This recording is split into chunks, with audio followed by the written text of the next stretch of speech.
Bonjour et bienvenue. Aujourd'hui, on plonge au cœur d'un véritable thriller médical qui se joue à l'intérieur même de notre corps, l'embolie pulmonaire.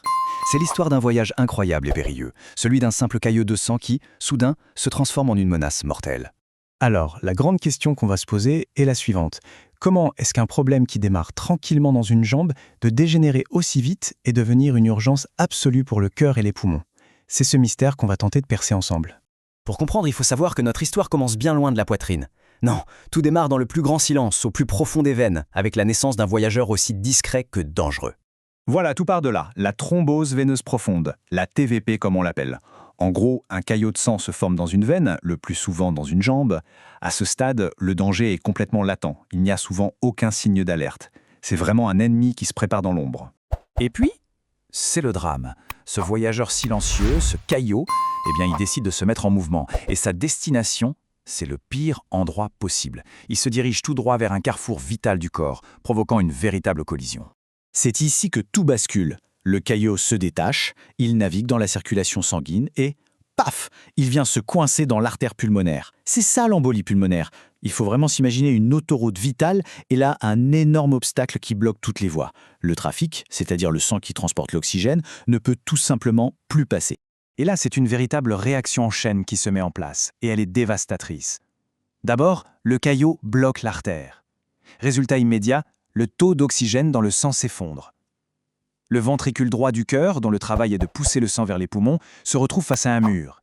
La pression monte, et ce muscle vital s'épuise. Le risque, c'est la défaillance complète. Face à cette catastrophe interne, le corps, évidemment, il sonne l'alarme.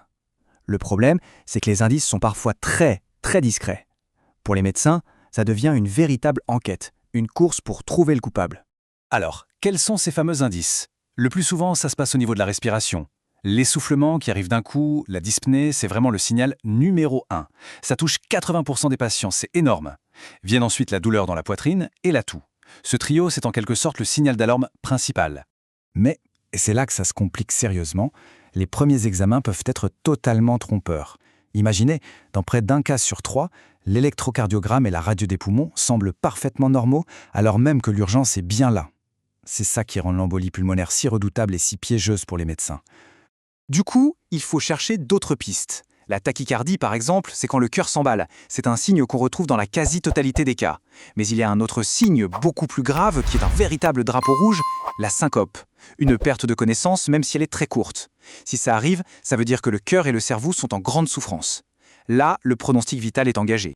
En fait, cette maladie est un vrai caméléon. Elle peut être totalement silencieuse, passer sous les radars, ou au contraire être gravissime dès le début, avec une tension qui s'effondre. Parfois, elle se cache derrière les symptômes d'une autre maladie, ou alors elle frappe une personne en apparence en parfaite santé. Cette variété, c'est un véritable casse-tête pour le diagnostic.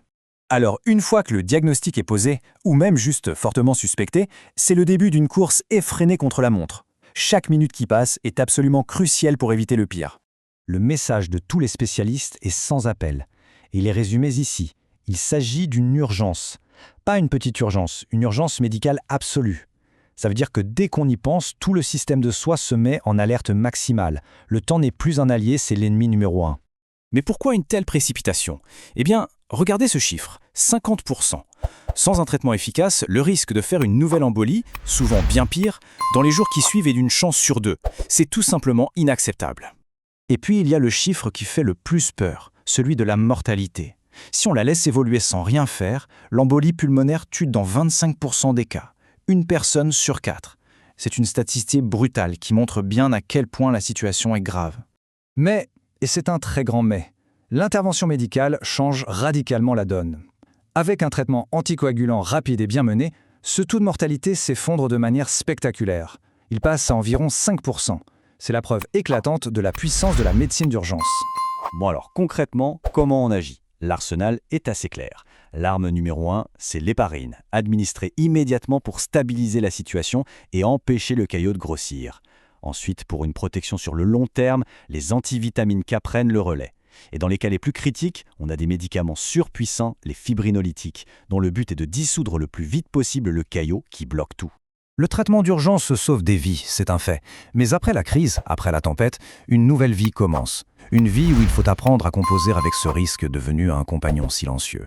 La question n'est alors plus seulement de survivre, mais d'apprendre à vivre avec cette nouvelle réalité.